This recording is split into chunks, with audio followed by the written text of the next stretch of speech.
মেঘ খোল, মেঘ খোল, ঐশী খোল।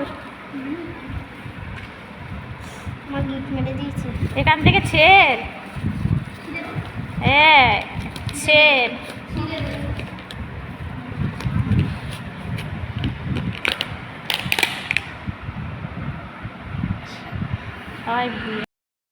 তো আমরা এখন বিরিয়ানি খাচ্ছি। আমার ছাত্রী বিরিয়ানি এনেছে, তাই আমরা সবাই বিরিয়ানি খাচ্ছি। তা দেখো, এই যে বিরিয়ানি আমার ছাত্রীদের সবাই মিলে খাবো। একটু টাটা করো সবাই। তো টাটা, বিরিয়ানিটা খেয়ে নিই, তারপর কথা হবে। তো আমার ছাত্রীদের এবার খাওয়া শুরু করবে, সবাই ভাগ করে করে। আমাদের এটা দিয়েছে